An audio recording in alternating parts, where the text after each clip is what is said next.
Assalamualaikum warahmatullahi wabarakatuh. Selamat pagi, salam sejahtera untuk kita semua. Materi geografi kali ini kita akan membahas tentang dinamika kependudukan di Indonesia. Kompetensi dasar yang akan kita bahas pada materi ini adalah menganalisis dinamika kependudukan di Indonesia untuk perencanaan pembangunan. Sementara ada 7 sub materi yang akan kita bahas, dan pada video kali ini kita akan membahas tentang faktor-faktor dari dinamika kependudukan. Kita awali dari pengertian dari penduduk. Penduduk adalah orang yang tinggal menetap di dalam suatu wilayah tertentu, ditandai dengan kepemilikan kartu identitas seperti KTP, KK, surat keterangan domisili, SIM, dan paspor. Ilmu yang mempelajari tentang kependudukan dinamakan demografi.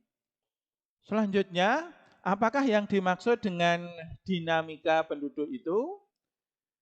Dinamika penduduk adalah perubahan jumlah dan kondisi penduduk dari waktu ke waktu di suatu wilayah. Ada 3 faktor yang mempengaruhi dinamika penduduk. 1, natalitas atau kelahiran. 2, mortalitas atau kematian. 3, migrasi atau perpindahan penduduk. Data penduduk dari sensus ke sensus. Sensus yang levelnya nasional zaman Belanda tahun 1930 sampai sensus yang terakhir tahun ini 2020 adalah menunjukkan betapa penduduk itu sangat dinamis, mengalami perubahan dari waktu ke waktu yang kecenderungannya adalah terus meningkat. Kita mulai dari kajian faktor dinamika penduduk yang pertama, yaitu adalah natalitas atau angka kelahiran. Adalah angka yang menunjukkan jumlah kelahiran dari setiap 1.000 penduduk di suatu wilayah. Angka kelahiran itu dipengaruhi oleh 2 faktor, yaitu pronatalitas adalah faktor yang mendorong kelahiran penduduk, dan 2, antinatalitas, faktor yang menghambat kelahiran penduduk. Yang termasuk di dalam faktor pronatalitas, faktor yang memungkinkan penduduk menjadi cepat bertambah banyak, yang pertama adalah pernikahan usia muda. 2, tingkat pendidikan masyarakat rendah. 3, anggapan banyak anak, banyak rezeki. Dan adanya paradigma anak laki-laki menjadi kebanggaan bagi keluarga yang umumnya dimiliki oleh masyarakat tradisional atau tinggal di pedesaan. Yang kedua adalah antinatalitas, adalah faktor yang menghambat kelahiran penduduk. Yang pertama, program keluarga berencana tentunya. Yang kedua, adanya aturan batasan usia menikah di dalam undang-undang pernikahan. Bahkan adanya aturan batasan bagi tunjangan anak PNS yang hanya 2 saja. 3, yang keempat, anggapan anak adalah beban bagi orang tua yang sudah dimiliki oleh masyarakat yang sudah berpendidikan tinggi atau tinggal di perkotaan. Kriteria angka kelahiran ditetapkan oleh PBB bahwa suatu negara memiliki angka kelahiran tinggi apabila tingkat atau angka natalitasnya lebih dari 30, sedang 20 sampai 30, dan rendah bila angka natalitasnya kurang dari 20. Bagaimana gambaran tentang angka natalitas di Indonesia? Menurut BPS 10 tahun yang lalu, ya, angka kelahiran di Indonesia masih 18,4. Dan 9 tahun kemudian, tahun kemarin menurun menjadi 16,5. Itu artinya setiap 1.000 penduduk Indonesia di tahun 2019 terdapat 16,5 atau 16 lebih bayi yang lahir dalam tahun tersebut. Nah, ini artinya bahwa angka kelahiran di Indonesia itu adalah rendah. Kategori ini banyakkan dimiliki oleh negara-negara maju. Kita lanjutkan dengan mortalitas atau angka kematian. Apakah yang dimaksud dengan angka kematian atau mortalitas itu? Adalah angka yang menunjukkan jumlah penduduk yang meninggal dari setiap 1.000 masyarakat atau 1.000 penduduk di suatu wilayah. Angka kelahiran ini pun dipengaruhi oleh 2 faktor, yaitu faktor pro-mortalitas, faktor yang mempercepat kematian penduduk, dan anti-mortalitas, faktor yang menghambat angka kematian penduduk.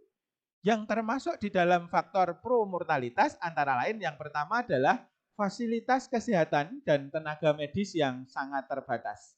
Yang kedua, tingkat kesehatan masyarakat yang sangat buruk. Yang ketiga adalah rendahnya kesadaran akan kebersihan lingkungan. Adanya wabah penyakit menular yang baik itu sifatnya lokal atau endemik maupun pandemik yang sifatnya itu global seperti pandemi COVID-19 yang menyeluruh di seluruh dunia, tidak ada negara yang tidak terkena pandemik. Itu tentu akan menyebabkan penduduk akan cepat menjadi berkurang atau meninggal. Dan juga adanya bencana alam dan juga termasuk bencana sosial di dalamnya. Sementara itu faktor anti-mortalitas atau faktor yang menghambat angka kematian. Satu adalah fasilitas kesehatan dan tenaga medis yang memadai. Yang kedua, tingkat kesejahteraan atau pendapatan masyarakat yang tinggi. Adanya program-program penyuluhan kesehatan, lingkungan yang bersih dan sehat, dan adanya obat-obatan yang gratis dan murah. Kriteria angka kematian ditetapkan juga oleh PBB tinggi bila negara itu angka kematiannya lebih dari 18, sedang 14 sampai 18 dan rendah adalah kurang dari 14.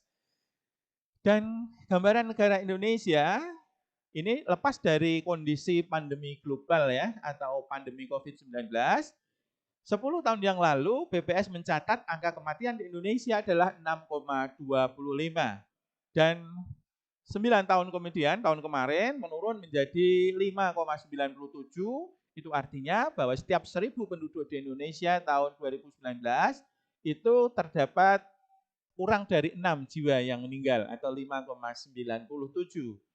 Ini gambaran bagi Indonesia sangat bagus karena angka kematian di Indonesia masuk pada kategori yang rendah, bahkan sangat rendah.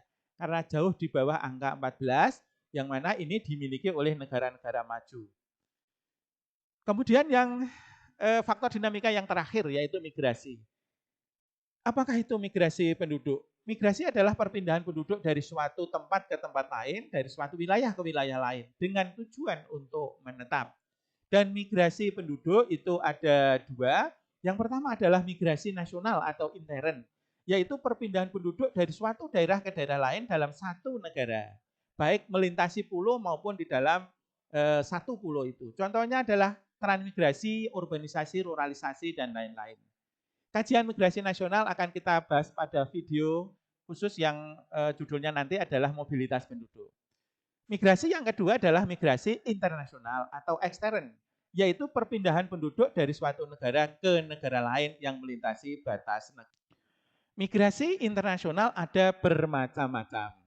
Yang pertama adalah imigrasi, yaitu masuknya penduduk dari suatu negara ke negara lain dengan tujuan untuk menetap. Orangnya namanya imigran.